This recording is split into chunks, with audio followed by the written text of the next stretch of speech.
Salut tout le monde. Aujourd'hui, dans cette première vidéo, je vais vous lire l'histoire du Petit Prince.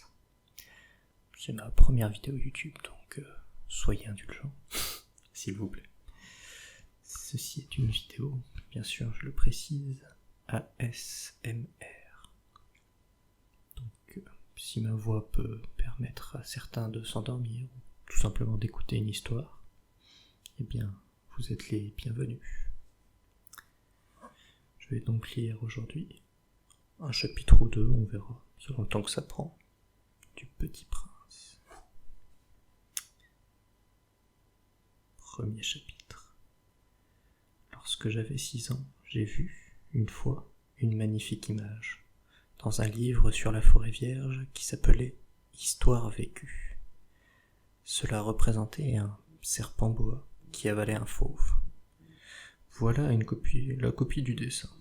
Donc, normalement, on voit ça. J'ai l'impression d'être un petit bibliothécaire qui montre à des enfants les images. On va faire comme ça. On disait dans le livre, les serpents-boa avalent leur proie tout entière sans la mâcher. Ensuite, ils ne peuvent plus bouger et ils dorment pendant les 6 mois de leur digestion. J'ai alors beaucoup réfléchi sur les aventures de la jungle et, à mon tour, j'ai réussi, avec un crayon de couleur, à tracer mon premier dessin. Mon dessin numéro 1, il était comme ça.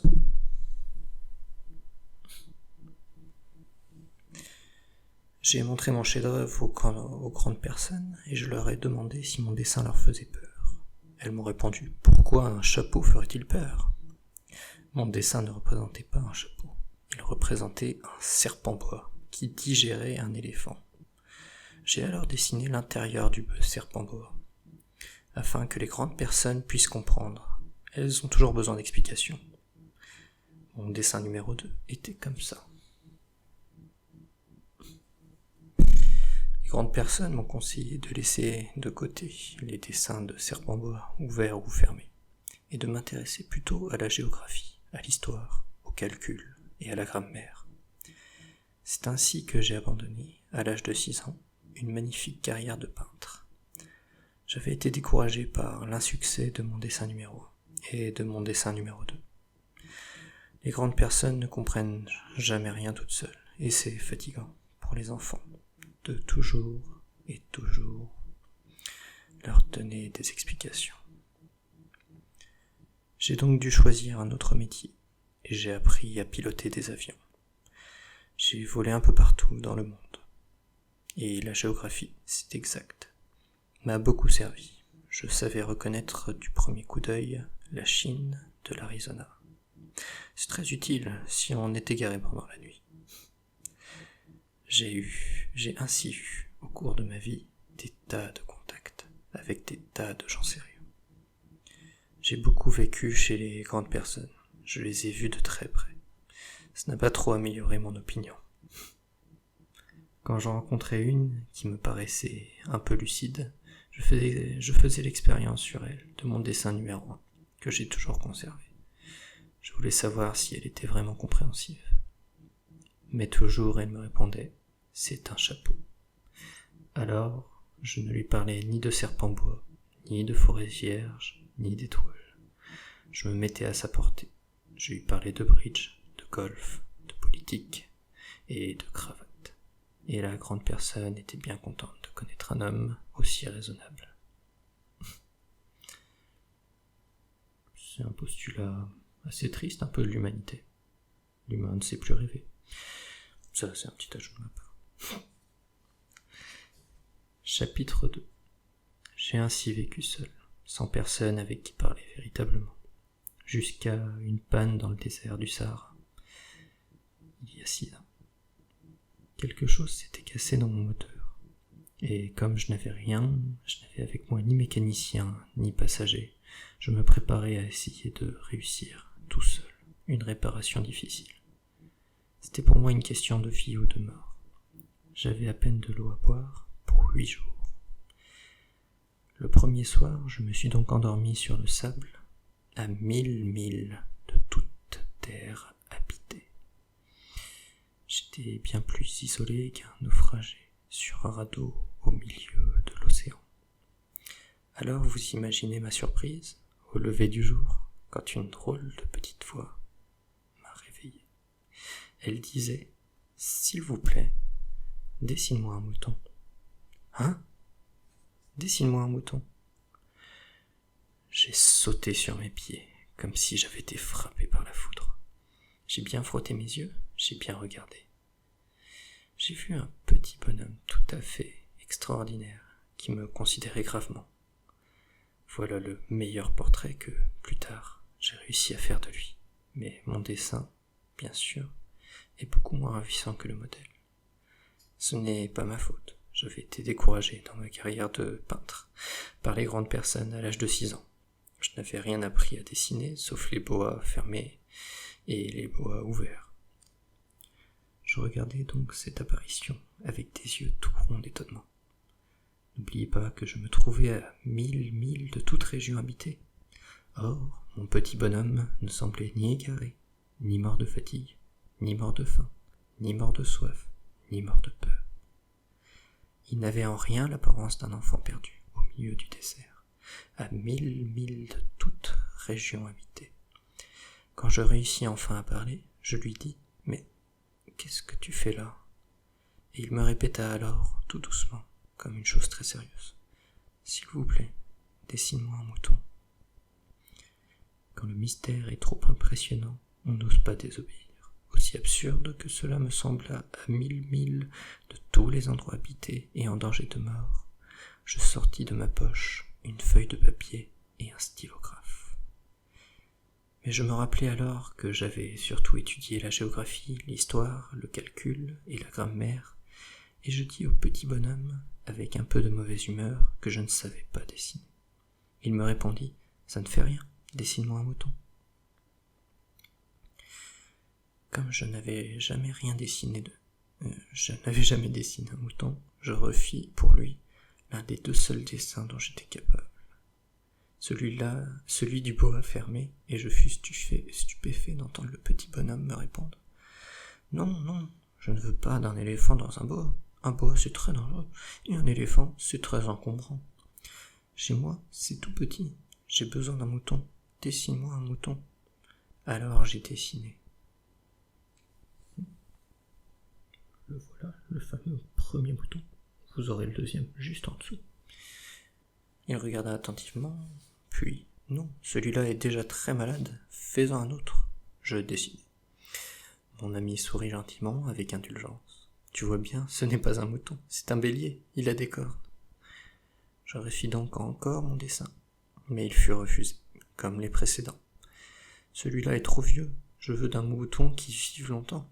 Alors, faute de patience, comme j'avais hâte de commencer le démontage de mon moteur, je griffonnai ce dessin-ci. Et je lançai. Ça, c'est la caisse. Le mouton que tu veux est dedans. Mais je fus bien surpris de voir s'illuminer le visage de mon jeune juge.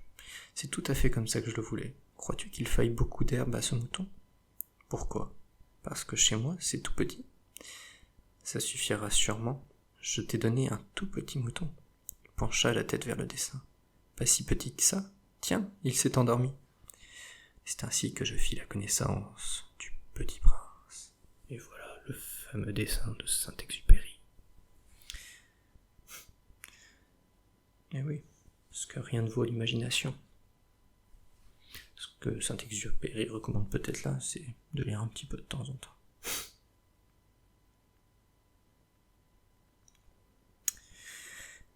Il me fallut longtemps... chapitre 3. Il me fallut longtemps pour comprendre d'où il venait. Le petit prince, qui me posait beaucoup de questions, ne semblait jamais entendre les miennes. Ce sont des mots prononcés par hasard qui, peu à peu, m'ont tout révélé. Ainsi, quand il aperçut pour la première fois mon avion, je ne dessinerai pas mon avion. C'est un dessin beaucoup trop compliqué pour moi. Il me demanda « Qu'est-ce que c'est que cette chose-là ? Ce n'est pas une chose, ça vole, c'est un avion, c'est mon avion. » Et j'étais fier de lui apprendre que je volais. Alors il s'écria « Comment ? Tu es tombé du ciel ?» « Oui, fis-je modestement. » Ah, ça c'est drôle. Et le petit prince eut un très joli éclat de rire qui m'irrita beaucoup. Je désire que l'on prenne mes malheurs au sérieux. Puis il ajouta: Alors, toi aussi tu viens du ciel? De quelle planète es-tu? J'entrevis aussitôt une lueur dans le mystère de sa présence, et j'interrogeai brusquement: Tu viens donc d'une autre planète? Mais il ne me répondit pas. Il hochait la tête, doucement, tout en regardant mon avion. C'est vrai que, là-dessus, tu ne peux pas venir de bien loin. Et il s'enfonça dans une rêverie qui dura longtemps. Puis, sortant un mouton de sa poche, il se plongea dans la contemplation de son trésor. Vous imaginez combien j'avais pu être intrigué par cette demi-confidence sur les autres planètes? Je m'efforçais donc d'en savoir plus long. D'où viens-tu, mon petit bonhomme? Où est-ce chez toi? Où veux-tu emporter mon mouton? Il me répondit après un silence méditatif. Ce qui est bien avec la caisse que tu m'as donnée, c'est que la nuit, ça lui servira de maison. Bien sûr, et si tu es gentil, je te donnerai aussi une corde pour l'attacher pendant le jour et un piquet. La proposition parut choquer le petit prince. L'attacher? Quelle drôle d'idée! Mais si tu ne l'attaches pas, il ira n'importe où, et il se perdra. Et mon ami y eut un nouvel éclat de rire. Mais où veux-tu qu'il aille? N'importe où, droit devant lui. Alors, le petit prince remarqua gravement: Ça ne fait rien, c'est tellement petit chez moi. Et avec un peu de mélancolie. Peut-être, il ajouta, droit devant soi, on ne peut pas aller bien loin.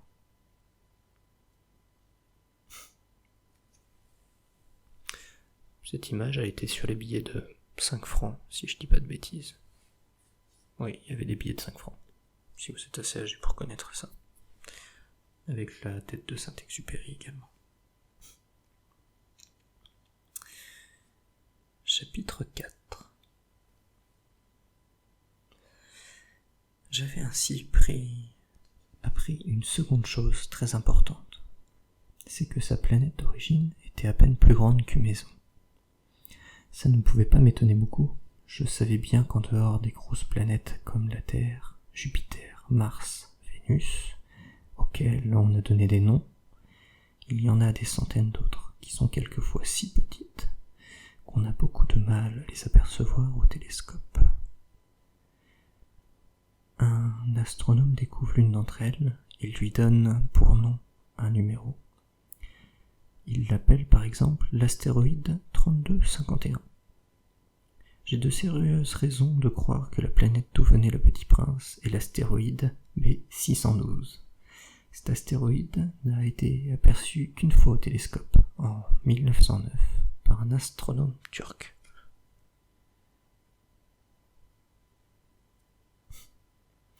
Il avait fait alors une grande démonstration de sa découverte à un congrès international d'astronomie. Mais personne ne l'avait cru, à cause de son costume. Les grandes personnes sont comme ça. Je vous le montre.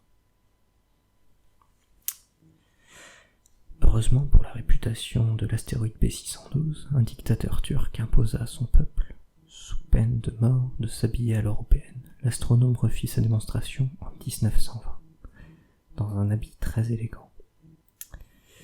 Et cette fois-ci, tout le monde fut de son avis. Et l'apparence, ça a son... l'apparence, ça a son importance. Si je vous ai raconté ces détails sur l'astéroïde B612, et si je vous ai confié son numéro, c'est à cause des grandes personnes. Les grandes personnes aiment les chiffres. Quand vous leur parlez d'un nouvel ami, elles ne vous questionnent jamais sur l'essentiel. Elles ne vous disent jamais quel est le son de sa voix, quels sont les jeux qu'ils préfèrent. Est-ce qu'ils collectionnent les papillons? Je dois avouer que collectionner les papillons aujourd'hui c'est un peu bizarre. Ils vous demandent quel âge a-t-il, combien a-t-il de frères, combien pèse-t-il, combien gagne son père. Alors seulement elle croit la connaître. Si vous dites aux grandes personnes, j'ai vu une belle maison en briques roses, avec des géraniums aux fenêtres et des colombes sur le toit, elles ne parviennent pas à s'imaginer cette maison. il faut leur dire « J'ai vu une maison de 100 000 francs ». Alors elles s'écrient « Oh, comme c'est joli ». Ainsi, si vous leur dites « La preuve que le petit prince a existé, c'est qu'il était ravissant, qu'il riait et qu'il voulait un mouton. Quand on veut un mouton, c'est la preuve qu'on existe. » Elles hausseront les épaules et vous traiteront d'enfant. Mais si vous leur dites « La planète d'où il venait est l'astéroïde B612 », alors elles seront convaincues. Et elles vous laisseront tranquille avec leurs questions. Elles sont comme ça. Il ne faut pas leur en vouloir. Les enfants doivent être indulgents envers les grandes personnes. Mais bien sûr, nous qui comprenons la vie, nous nous moquons bien des numéros. J'aurais aimé commencer cette histoire à la façon des contes de fées. J'aurais aimé dire « Il était une fois un petit prince qui habitait une planète à peine plus grande que lui et qui avait besoin d'un ami. » Pour ceux qui comprennent la vie, ça aurait eu l'air beaucoup plus vrai. Car je n'aime pas qu'on lise mon livre à la légère. J'éprouve tant de chagrin à raconter ses souvenirs. Il y a 6 ans déjà que mon ami s'en est allé avec son mouton. J'essaie ici de le décrire, c'est afin de ne pas l'oublier. C'est triste d'oublier un ami. Tout le monde n'a pas eu un ami. Et je puis devenir comme les grandes personnes qui ne s'intéressent plus qu'aux chiffres. C'est donc pour ça encore que j'ai acheté une boîte de couleurs et des crayons. C'est dur de se remettre au dessin à mon âge, quand on n'a jamais fait d'autres tentatives que celle d'un boa fermé et celle d'un boa ouvert à l'âge de 6 ans. J'essaierai bien sûr de faire des portraits le plus ressemblants possible. Mais je ne suis pas tout à fait certain de réussir. Un dessin va et l'autre ne ressemble plus. Je me trompe un peu aussi sur la taille. Ici, le petit prince est trop grand. Là, il est trop petit. J'hésite aussi sur la couleur de son costume. Alors je tâtonne ci et comme ça, tant bien que mal. Je me tromperai enfin sur certains détails plus importants. Mais ça, il faudra me le pardonner. Mon ami me donnait jamais d'explication. Mais moi, malheureusement, je ne sais pas voir les moutons à travers les caisses. Je suis peut-être un peu comme les grandes personnes. J'ai dû vieillir. Chapitre 5. Excusez-moi. Chaque jour, j'apprenais quelque chose sur la planète, sur le départ, sur le voyage. Ça venait tout doucement, au hasard des réflexions. C'est ainsi que, le 3e jour, je connus le drame des baobabs. Cette fois-ci encore, ce fut grâce au mouton, car brusquement, le petit prince m'interrogea, comme pris d'un doute grave. « C'est bien vrai, n'est-ce pas que les moutons mangent les arbustes ?»« Oui, c'est vrai. »« Ah, je suis content. » Je ne compris pas pourquoi il était si important que les moutons mangeassent les arbustes. Mais le petit prince ajouta, « Par conséquent, ils mangent aussi les baobabs ?» Je fis remarquer au petit prince que les baobabs ne sont pas des arbustes, mais des arbres grands, comme des églises, et que même s'il emportait avec lui tout un troupeau d'éléphants, ce troupeau ne viendrait pas à bout d'un seul baobab. L'idée du troupeau d'éléphants fit rire le petit prince. Il faut les mettre les uns sur les autres. Encore un dessin de Saint-Exupéry. Faut savoir que le petit prince peut être trouvé directement sur internet, il est libre de droit, il me semble. En tout cas, je l'ai trouvé gratuitement, sans trop de complications, en PDF.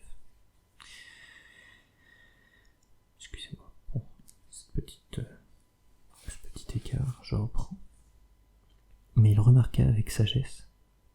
Les baobabs, avant de grandir, ça commence par être petit. C'est exact. Mais pourquoi veux-tu que tes moutons mangent les petits baobabs ? Il me répondit, ben voyons, comme s'il s'agissait là d'une évidence. Il me fallait un grand effort d'intelligence pour comprendre à moi seul ce problème. Et, en effet, sur la planète du Petit Prince, il n'y avait, comme sur toutes les planètes, de bonnes herbes et de mauvaises herbes. Par conséquent, de bonnes graines et de bonnes herbes, et de mauvaises graines et de mauvaises herbes. Mais les graines sont invisibles. Elles dorment dans le secret de la terre, jusqu'à ce qu'il prenne fantaisie à l'une d'elles de se réveiller. Alors elle s'étire et pousse d'abord timidement vers le soleil une ravissante petite brindille inoffensive. S'il s'agit d'une brindille de radis ou de rosier, on peut la laisser pousser comme elle veut. Mais s'il s'agit d'une mauvaise plante, il faut l'arracher, la plante aussitôt, dès qu'on a su la reconnaître. Or, il y avait des graines terribles sur la planète du Petit Prince. Le sol de la planète en était infesté. Or, un baobab, si on s'y prend trop tard, on ne peut jamais plus s'en débarrasser. Il encombre toute la planète. Il la perfore de ses racines. Et si la planète est trop petite, et si les baobabs sont trop nombreux, ils la font éclater. C'est une question de discipline, me disait plus tard le Petit Prince. Quand on a terminé sa toilette du matin, il faut faire soigneusement la toilette de la planète. Il faut s'astreindre régulièrement à arracher les baobabs dès qu'on les distingue avec les rosiers auxquels ils ressemblent beaucoup quand ils sont très jeunes. C'est un travail très ennuyeux, mais très facile. Et un jour, il me conseilla de m'appliquer à réussir un beau dessin, pour bien faire rentrer ça dans la tête des enfants de chez moi. S'ils voyagent un jour, me disait-il, ça pourrait leur servir. Il est quelquefois sans inconvénient de remettre à plus tard son travail. Mais s'il s'agit des baobabs, c'est toujours une catastrophe. J'ai connu une planète habitée par un paresseux. Il avait négligé 3 arbustes. Et sur les indications du Petit Prince, j'ai dessiné cette planète-là. Je n'aime guère prendre le ton d'un moraliste. Mais le danger des baobabs est si peu connu, et les risques courus par celui qui s'égarait dans un astéroïde sont si considérables, que, pour une fois, je fais exception à ma réserve. Je dis, enfants, faites attention aux baobabs. C'est pour avertir mes amis d'un danger qu'ils frôlaient depuis longtemps, comme moi-même, sans le connaître, que j'ai tant travaillé ce dessin-là. La leçon que je donnais en valait la peine. Vous vous demanderez peut-être, pourquoi n'y a-t-il pas dans ce livre d'autres dessins aussi grandioses que le dessin des baobabs? La réponse est bien simple. J'ai essayé, mais je n'ai pas pu réussir. Quand j'ai dessiné les baobabs, j'ai été animé par le sentiment de l'urgence. J'avoue que c'est un très beau dessin.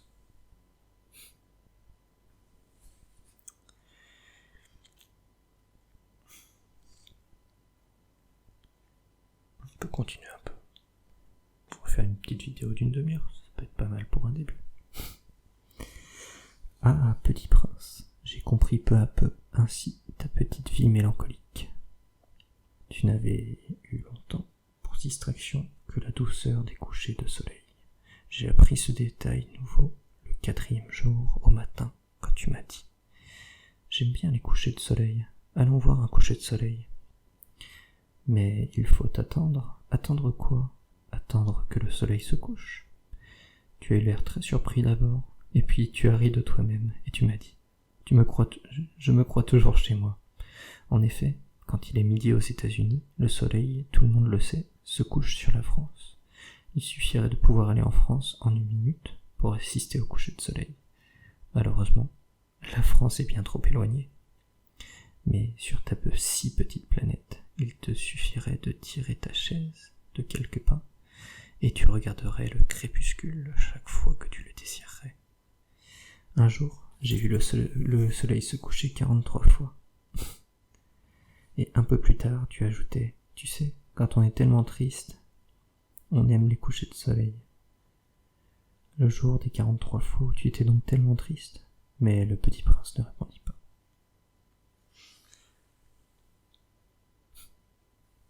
Vous savez, c'est ce genre de moment, quand on est un peu mélancolique, qu'on sort de chez soi, tout seul, qu'on va se balader.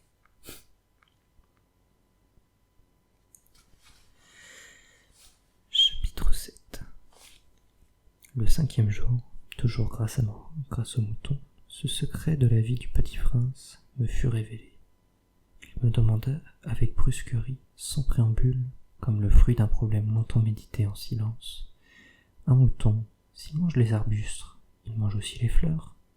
Un mouton mange tout ce qu'il rencontre, même les fleurs qui ont des épines. Oui, même les fleurs qui ont des épines.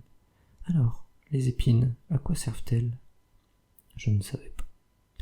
J'étais alors très occupé à essayer de dévisser un boulon trop serré de mon moteur. J'étais très soucieux car ma panne commençait de m'apparaître comme très grave, et l'eau à boire qui s'épuisait me faisait craindre le pire. Les épines, à quoi servent-elles ? Le petit prince renonçait jamais à une question. Une fois qu'il l'avait posée, j'étais irrité par mon boulon, et je répondis n'importe quoi. Les épines, ça ne sert à rien, c'est de la pure méchanceté de la part des fleurs. Oh ! Mais, après un silence, il me lança avec une sorte de rancune. Je ne te crois pas. Les fleurs sont faibles, elles sont naïves. Elles se rassurent comme elles peuvent. Elles se croient terribles avec leurs épines. Je ne répondis rien. À cet instant-là, je me disais, si ce boulon résiste encore, je le ferai sauter d'un coup de marteau. Le petit prince dérangea de nouveau mes réflexions. Et tu crois, toi, que les fleurs ? Mais non, je ne crois rien, j'ai répondu n'importe quoi. Je m'occupe, moi, de choses sérieuses. Il me regarda, stupéfait. De choses sérieuses. Il me voyait, mon marteau à la main, et les doigts noirs de Cambouis, penchés sur un objet qui lui semblait très laid. Tu parles comme les grandes personnes. Ça me fit un peu honte, mais impitoyable. Il ajouta, tu confonds tout, tu mélanges tout. Il était vraiment très irrité. Il secouait au vent des cheveux tout dorés. Je connais une planète où il y a un monsieur cramoisi. Il n'a jamais respiré une fleur, il n'a jamais regardé une étoile, il n'a jamais aimé personne. Il n'a jamais rien fait d'autre que des additions. Et toute la journée, il répète, comme toi, je suis un homme sérieux, je suis un homme sérieux. Et ça le fait gonfler d'orgueil. Mais ce n'est pas un homme, c'est un champignon. Un quoi ? Un champignon. Le petit prince était maintenant tout pâle de colère. Il y a des millions d'années que les fleurs fabriquent les épines. Il y a des millions d'années que les moutons mangent quand même les fleurs. Et ce n'est pas sérieux de chercher à comprendre pourquoi elles se donnent tant de mal pour fabriquer des épines qui ne servent jamais à rien. Ce n'est pas important la guerre des moutons et des fleurs. Ce n'est pas plus sérieux et plus important que les additions d'un gros monsieur rouge. Et si je connais, moi, une fleur unique au monde, qui n'existe nulle part, sauf dans ma planète, et qu'un petit mouton peut anéantir d'un seul coup, comme ça, un matin, sans se rendre compte de ce qu'il fait, ce n'est pas important, ça ? Il rougit, puis reprit. Si quelqu'un aime une fleur qui n'existe qu'à un exemplaire dans les millions et millions d'étoiles, ça suffit pour qu'il soit heureux. Quand il les regarde, il se dit « Ma fleur est là quelque part. » Mais si le mouton mange la fleur, c'est pour lui comme si, brusquement, toutes les étoiles s'éteignaient. Et ce n'est pas important, ça. Il ne peut rien dire de plus. Il éclata brusquement en sanglots. La nuit était tombée, j'avais lâché mes outils, et je me moquais bien de mon marteau, de mon boulon, de la soif et de la mort. Il y avait sur une étoile une planète, la mienne, la terre, un petit prince à consoler. Je le pris dans les bras, je le berçai, je lui disais « La fleur que tu aimes n'est pas en danger. Je lui dessinerai une muselière à ton mouton, et je te dessinerai une armure pour ta fleur. » Je ne savais pas trop quoi dire. Je me sentais très maladroit. Je savais comment l'atteindre ou le rejoindre. C'est tellement mystérieux, le pays des larmes. Et là, nous voyons la fameuse rose du petit prince. Métaphore de ce que vous voulez. C'est ça qui est chouette avec le petit prince. C'est qu'on a la lecture qu'on en veut. On peut le lire à 6 ans. Première fois que je l'ai lu. Enfin, première fois que je l'ai entendu. Quand on le relit au collège, on a une autre version. Quand on le lit au lycée, une autre. Et aujourd'hui encore, quand on le relit, on a toujours des nouvelles versions.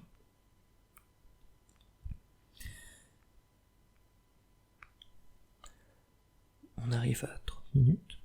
Je pense que le chapitre 8 sera pour une autre fois. En tout cas, je vous remercie si vous avez pu suivre jusqu'à maintenant. C'est que j'ai pas réussi à vous endormir, donc vous avez peut-être aimé écouter l'histoire. Je vous souhaite une bonne sieste ou une bonne nuit aux autres. Bonne journée, bonne soirée.